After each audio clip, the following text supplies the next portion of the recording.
ಇವತ್ತು ನಾನು ಮಾಡ್ತಿರೋ ಆರ್ಮಿ ಸ್ಟೈಲ್ ಪರೋಟ ನೋಡ್ರಿ, ಒಂದರ ಜಾಗದಲ್ಲಿ 3 ತಿಂತೀರ. ಈ ಒಂದು ಸೀಕ್ರೆಟ್ ಹಾಕಿದ್ರೆ ಟೇಸ್ಟ್ ಮಾತ್ರ ನೆಕ್ಸ್ಟ್ ಲೆವೆಲ್ ಆಗಿರುತ್ತೆ. ಈ ಥರ ಸೀಕ್ರೆಟ್ನ ಯೂಸ್ ಮಾಡಿ ನೀವು ಪರೋಟ ಮಾಡಿದ್ರಿ ಅಂತಂದ್ರೆ ಮಕ್ಕಳಲ್ದ ದೊಡ್ಡವರು ಸಹಿತ ನಿಮ್ಮನ್ನ ಕಾಡಿಬೇಡಿ ವಾರದಲ್ಲಿ 2 ರಿಂದ 3 ಸಾರಿ ಡೈಲಿ ಮನೆಯೊಳಗೆ ಇದನ್ನು ಮಾಡಿಸ್ಕೊಂಡು ತಿಂತಾರೆ. ಟಿಫನ್, ಲಂಚ್, ಡಿನ್ನರಿಗೆ ಸಹಿತ ನೀವು ಇದನ್ನು ಪ್ರಿಪೇರ್ ಮಾಡ್ಬೋದು. ನನಗೆ ಪರೋಟ ಅಂದ್ರೆ ಭಾಳ ಇಷ್ಟ. ಆದರೆ ಪರೋಟ ಮಾಡಕತ್ರ ಸ್ಟಫಿಂಗ್ ಎಲ್ಲ ಹೊರಗೆ ಬರ್ತೈತಿ. ಏನು ಮಾಡಲಿ ಅನ್ನೋರು ಸಹಿತ ಈ ಒಂದು ಟ್ರಿಕ್ಸ್ನ ಫಾಲೋ ಮಾಡಿದ್ರಿ ಅಂತಂದ್ರೆ ಪರ್ಫೆಕ್ಟಾಗಿ ನೀವು ಕೂಡ ಆರಾಮಾಗಿ ಈಸಿಯಾಗಿ ಮಾಡ್ಬೋದು. ಇಷ್ಟೊಂದು ಈಸಿನಾ ಅಂತ ಅನ್ಕೊಳ್ತೀರಾ. ಸೊ ನೋಡಿರಿ, ಫಟಾಫಟ್ ಅಂತ ನೋಡ್ಕೊಂಡು ಬಂದ್ಬಿಡೋಣ ಹೆಂಗೆ ಮಾಡೋದು ಅಂಥೇಳಿ. ನಾ ಇಲ್ಲಿ ಒಂದು ಪಾತ್ರೆ ತೊಗೊಂಡೀನಿ. ಅದ್ರೊಳಗೆ ಮೊದಲನೇದಾಗಿ ಉಪ್ಪು ಮತ್ತು ಅರಿಶಿನ ಹಾಕ್ಕೊಂಡೀನಿ ಕಲರಿಗೋಸ್ಕರ. ಆಮೇಲೆ ಅಟ್ರಾಕ್ಟ್ ಕೂಡ ಆಗುತ್ತೆ. ನಿಮ್ಗೆ ಎಷ್ಟು ಬೇಕೋ ಅಷ್ಟು ನೀವು ಇಲ್ಲಿ ಹಿಟ್ಟನ್ನು ಯೂಸ್ ಮಾಡ್ಕೊಳ್ಬೋದು. ನಾ ಇಲ್ಲಿ ಗೋಧಿ ಹಿಟ್ಟನ್ನೇ ಯೂಸ್ ಮಾಡಾಕತ್ತೀನಿ. ನೀವು ಬೇಕಂದ್ರೆ ಮೈದಾ ಹಿಟ್ಟನ್ನು ಸಹಿತ ತೊಗೊಳ್ಬೋದು. ಗೋಧಿ ಹಿಟ್ಟಾದ್ರೆ ಜಲ್ದಿನ ಜೀರ್ಣ ಆಗುತ್ತೆ. ಆಮೇಲೆ ಈ ಬೇಸಿಗೆ ಒಳಗೆ ಗೋಧಿ ಹಿಟ್ಟ ಒಳ್ಳೆಯದ್ರಿ. ಮೈದಾ ಹಿಟ್ಟನ್ನು ಯೂಸ್ ಮಾಡಲಿಕ್ಕೆ ಹೋಗಬೇಡ್ರಿ. ಇದರೊಳಗೂ ಕೂಡ ನೀವು ಸಾಫ್ಟಾಗಿ ಪದರಾಗಿ ಸಹಿತ ಮಾಡ್ಬೋದು. ಅದನ್ನೇ ನಾ ಇಲ್ಲಿ ನಿಮಗೆ ತಿಳಿಸ್ಕೊಡ್ಲಿಕ್ಕತ್ತೀನಿ ಇವತ್ತು. ಇಲ್ಲಿ ಎಷ್ಟು ಬೇಕಷ್ಟು ಗೋಧಿ ಹಿಟ್ಟನ್ನು ತೊಗೊಳ್ರಿ. ಅದಕ್ಕೆ ಸ್ವಲ್ಪ ನೀರು ಹಾಕ್ಕೊಂಡು ಚಲೋತ್ ನಿಂಗೆ ಮೆತ್ತಗೆ ನಾದ್ಕೊಂಡು ಅದನ್ನು ಮುಚ್ಚಿ ಸೈಡ್ಗೆ ಇಟ್ಬಿಡೋನು. ಇವಾಗ ನಾವು ಸ್ಟಫಿಂಗನ್ನು ರೆಡಿ ಮಾಡೋಣ. ನಾ ಇಲ್ಲೊಂದು ಪಾತ್ರೆ ತೊಗೊಂಡೇನಿ. ನಿಮಗೆ ಬೇಕಾದಷ್ಟು ನೀವು ಕ್ವಾಂಟಿಟಿ ನೋಡಿಕೊಂಡು ಹೆಚ್ಚು ಕಡಿಮೆ ಮಾಡಿಕೊಡ್ರಿ. ನಾ ಇಲ್ಲಿ 2 ರಿಂದ 3 ಚಮಚ ಎಣ್ಣೆ ಹಾಕ್ಕೊಂಡೇನಿ. ಅದಕ್ಕೆ ಸಾಸಿವೆ ಅಷ್ಟು ಹಾಕ್ಕೊಳತ್ತೀನಿ. ಇಲ್ಲಿ ಜೀರಿಗೆನ ಹಾಕ್ಕೊಳ್ಳಿಕ್ಕೆ ಹೋಗಬೇಡ್ರಿ. ಆಮೇಲೆ ಕರಿಬೇವು ಸಹಿತ ಹಾಕ್ಕೊಳತ್ತೀನಿ. ಆಮೇಲೆ ನಾನು ಹಸಿಮೆಣ್ಸಿನ್ಕಾಯಿ ಪೇಸ್ಟನ್ನು ಯೂಸ್ ಮಾಡತ್ತೀನಿ. ಪೇಸ್ಟನ್ನು ಹಾಕೊಳ್ರಿ. ಹಸಿಮೆಣ್ಸಿನ್ಕಾಯಿ ನೀವು ಖಾರ ಎಷ್ಟು ಬೇಕಂತ ನೋಡಿಕೊಂಡು ಹೆಚ್ಚು ಕಡಿಮೆ ಇಲ್ಲಿ ಮಾಡಿಕೊಳ್ರಿ. ಇದನ್ನು ಚಲೋತ್ನಾಗ ಮಿಕ್ಸ್ ಮಾಡಿಕೊಳ್ರಿ. ನೆಕ್ಸ್ಟ್ ಬಂದುಬಿಟ್ಟು ನಾ ಇಲ್ಲಿ ಅರಿಶಿನ ಮತ್ತು ಸ್ವಲ್ಪ ಲಿಂಬೆ ರಸ, ಅರ್ಧ ಹೋಳು ಲಿಂಬೆ ಹಣ್ಣು ತೊಗೊಂಡೇನ್ರಿ ನಾ ಇಲ್ಲಿ. ನೆಕ್ಸ್ಟ್ ಬಂದುಬಿಟ್ಟು ಇಲ್ಲಿ ನಾನು ಕಸ್ತೂರಿ ಮೇಥಿನ ಕ್ರಷ್ ಮಾಡಿ ಹಾಕ್ಕೊಳತ್ತೀನಿ. ಇದು ಬಂದುಬಿಟ್ಟು ಇವೇ ಸೀಕ್ರೆಟ್. ಸೊ ನೀವು ಈ ಸೀಕ್ರೆಟ್ನ ಆ್ಯಡ್ ಮಾಡಿದ್ರೆ ಅಂದ್ರೆ ನೆಕ್ಸ್ಟ್ ಲೆವೆಲ್ ಆಗಿರುತ್ತೆ ನಿಮ್ಮ ಒಂದು ಪರೋಟ ಟೇಸ್ಟ್. ಬಾಯ್ಲ್ ಮಾಡಿರೋಂಥ ಆಲೂಗಡ್ಡೆ ಚಲೋತ್ನಂಗೆ ಹಿಸ್ಕೊಂಡು ಹಾಕ್ಕೊಳ್ರಿ.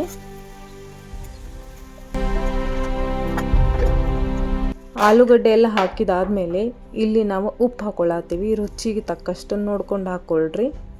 ತಾಯಿಗಿಂತ ಬಂಧುವಿಲ್ಲ, ಉಪ್ಪಿಗಿಂತ ರುಚಿ ಇಲ್ಲ ಅಂತ ಹೇಳ್ತಾರೆ. ಸೊ ಹಾಗಾಗಿ ಇಲ್ಲಿ ಟೇಸ್ಟಿಗೆ ಅನುಸಾರ ಹಾಕ್ಕೊಳ್ರಿ. ಕಮ್ಮಿ ಹಾಕಿದ್ರೆ ಟೇಸ್ಟ್ ಬರೋದಿಲ್ಲ. ಇದನ್ನೆಲ್ಲ ಚಲೋತ್ನಂಗೆ ನೀವು ಏನು ಮಾಡ್ತೀರಪ್ಪ ಅಂತಂದ್ರೆ ಎಲ್ಲೂ ಬಿಡ್ಲಂಗೆ ಚಲೋತ್ನಂಗೆ ಮಿಕ್ಸ್ ಮಾಡ್ಕೊಳ್ರಿ. ಯಾಕಂದ್ರೆ ನಾವು ಮೇಲೆ ಹಾಕಿವಿ, ನಾವು ಮೊದಲೇ ಹಾಕಿಲ್ಲ ಇಲ್ಲಿ. ಸೊ ಹಂಗಾಗಿ ಎಲ್ಲನೂ ಚಲೋತ್ನಂಗೆ ಮಿಕ್ಸ್ ಮಾಡ್ಕೊಳ್ರಿ.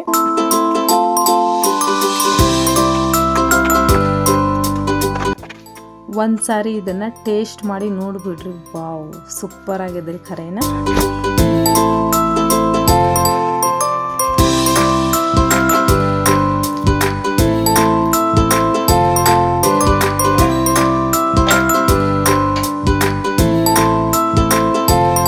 ಇದನ್ನು ಯಾವ ರೀತಿ ಮಾಡೋದು ಅಂತ ನೋಡ್ಕೊಂಬಂದ್ಬಿಡು ನೋಡ್ರಿ. ಇಲ್ಲಿ ಕೂಡ ನೀವು ಸೀಕ್ರೆಟ್ನ ಫಾಲೋ ಮಾಡಿದ್ರಪ್ಪ, ಈ ಒಂದು ಟ್ರಿಕ್ಸನ್ನು ನೀವು ಫಾಲೋ ಮಾಡಿದ್ರಂದ್ರೆ ಯಾವತ್ತಿಗೂ ನಿಮ್ಮ ಒಂದು ಸ್ಟಫಿಂಗ್ ಹೊರಗೆ ಬರುವುದಿಲ್ಲ.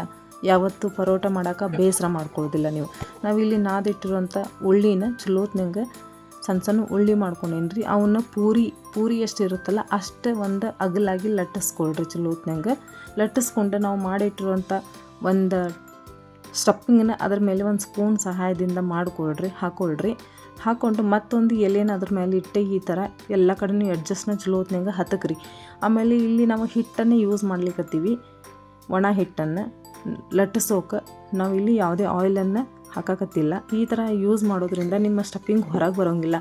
ಒಂದು ವೇಳೆ ನೀವು ಆಯಿಲ್ ಹಚ್ಚಿ ನೀವು ಈ ಒಂದು ಪರೋಟ ಮಾಡಾಕತ್ರಪ್ಪ ಅಂದರೆ ನಿಮ್ಮ ಸ್ಟಫಿಂಗ್ ಹೊರಗೆ ಬರುತ್ತೆ. ಆಮೇಲೆ ಇಲ್ಲಿ ಇನ್ನೊಂದು ಮಾತು ನೆನ್ಪಿಟ್ಕೊಳ್ಳಿ, ಸ್ಟಫಿಂಗ್ ಹಾಕಿದ ಮೇಲೆ ಒಮ್ಮೆನೇ ನಿಮ್ಮ ಲಟ್ಟಣಿಗೆ ತೊಗೊಂಡು ಒಮ್ಮೆ ಲಟ್ಟಿಸ್ಬೇಡ್ರಿ. ಸ್ವಲ್ಪ ಕೈಯಿಂದ ಪ್ರೆಸ್ ಮಾಡ್ಕೊಳ್ರಿ. ಸ್ವಲ್ಪ ದೊಡ್ಡದು ಮಾಡ್ಕೊಳ್ರಿ ಅದನ್ನು ಕೈಯಿಂದಾನೆ. ಆಮೇಲೆ ನೀವು ಆರಾಮಾಗಿ ಹಗರ್ ಕೈಯಿಂದ ಸ್ವಲ್ಪ ನೀವು ಹೋಳಿಗೆ ಯಾವ ಥರ ಆರಾಮಾಗಿ ಲಟ್ಟಿಸ್ತೀರ ಆ ಥರ ಆರಾಮಾಗಿ ಲಟ್ಟಿಸ್ರಿ. ಅಂದರೆ ನಿಮ್ಮ ಸ್ಟಫಿಂಗ್ ಹೊರಗೆ ಬರೋಂಗಿಲ್ಲ. ಈ ಥರ ಸಣ್ಣ ಟ್ರಿಕ್ಸ್ನ ಫಾಲೋ ಮಾಡಿರಿ ಸಾಕು. ಇಲ್ಲಿ ನಾನು ಮೇಲ್ಗಡೆ ಎಣ್ಣೆ ಹಾಕ್ಕೊಳತ್ತೀನಿ. ನೀವು ಬೇಕಂದ್ರೆ ತುಪ್ಪ ಸಹಿತನೂ ಹಾಕ್ಕೊಳ್ಬಹುದು.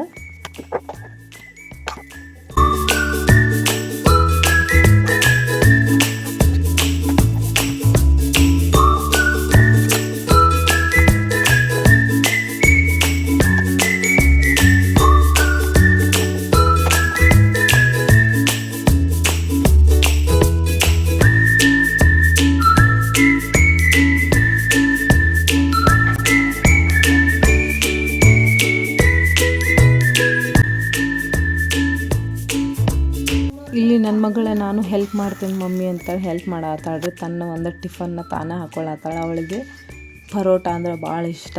ಪರೋಟ ಮಾಡತ್ತೇನಂದ್ರೆ ಸಾಕು ಅವತ್ತಿನ ದಿನ ಜಲ್ದಿನೇ ಹೇಳ್ತಾಳೆ. ಆಕೆ ಸ್ಕೂಲ್ಗೆ ಡೈಲಿ ಏಳು ಅಂದ್ರೆ ಒಟ್ಟು ಹೇಳೋದಿಲ್ಲ. ಪರೋಟ ಅಂತಂದ್ರೆ ಸಾಕು ಜಲ್ದಿನೇ ಎದ್ದು ತನ್ನ ಟಿಫನ್ ತಾನೇ ರೆಡಿ ಮಾಡ್ಕೊಳತ್ತಾಳೆ. ಮನೆಯೊಳಗೆ ಹೆಣ್ಮಕ್ಳು ಇರ್ಬೇಕಂತಾರಲ್ಲ, ತಾಯಿಗೆ ಒಂದು ಧೈರ್ಯ ರೀ. ಅವ್ರ ಸ್ಕೂಲೇ ಜಲ್ದಿನೇ ಇರುತ್ತೆ, ತಾನೇ ರೆಡಿ ಮಾಡ್ಕೊಂಡು ತಾನೇ ರೆಡಿ ಆಗತ್ತಾಳೆ. ನಾ ಬರೀ ಬಾಚೋದೊಂದು ಮಾಡಿರ್ತೀನಿ ಅವಳ ತಲೆನ. ಸೊ ಎಲ್ಲನೂ ತಾನೇ ರೆಡಿ ಮಾಡ್ಕೊಳ್ತಾಳೆ. ಅವಳಿಗೆ ನೋಡಿರಿ ಏನಾದರೂ ತಿಂದು ಹೋಗಂದ್ರೆ ಹೋಗಂಗಿಲ್ಲ. ನನಗೆ ಪರೋಟ ಬೇಕು ಮಮ್ಮಿ ಅಂತ ಕೇಳ್ಕೊಂಡು ಅವತ್ತು ತಿಂದ ಹೊಂಟಾಳೆ. ನೀವು ಕೂಡ ಮನೆಯಲ್ಲಿ ಮಾಡಿರಿ. ನಿಮ್ಮ ಮಕ್ಕಳು ಕೇಳಲಿಲ್ಲ ಅಂದ್ರೆ ಬಂದು ಹೇಳ್ರಿ. ನೀವು ಟೇಸ್ಟ್ ಮಾತ್ರ ನೆಕ್ಸ್ಟ್ ಲೆವೆಲ್ ಅಂತ ಹೇಳಿದೆ. ನಾ ಮೊದಲೇ ನಿಮಗೆ ಬೆಂಕಿ ಟೇಸ್ಟ್.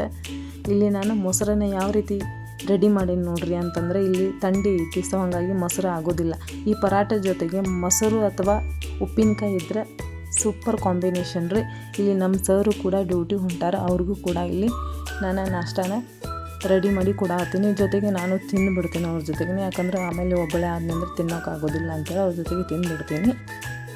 ಇವತ್ತಿನ ನನ್ನ ಈ ವಿಡಿಯೋ ಇಷ್ಟ ಆಗಿದ್ರೆ ಲೈಕ್ ಮಾಡಿರಿ. ಇದೇ ಥರ ರೆಸಿಪೀಸ್ ಬೇಕು ಅಂತಂತಂದ್ರೆ ನನ್ನ ಚಾನಲ್ನ ಸಬ್ಸ್ಕ್ರೈಬ್ ಮಾಡ್ಕೊಳ್ರಿ. ಯಾರ್ಯಾರೆಲ್ಲ ಪರೋಟ ಮಾಡ್ಲಿಕ್ಕತ್ತೀರಿ, ಮಾಡಿ ತಿಂದ ಟೇಸ್ಟ್ ಹೆಂಗಿತ್ತು ಅಂತೇಳಿ ಕಮೆಂಟ್ಸ್ ಮಾಡಿರಿ. ಮತ್ತು ನೆಕ್ಸ್ಟ್ ವಿಡಿಯೋ ಸಿಗ್ತೀನಿ. ಅಲ್ಲಿವರೆಗೂ ಎಲ್ಲರಿಗೂ ನಮಸ್ಕಾರ. ಜೈ ಹಿಂದ್.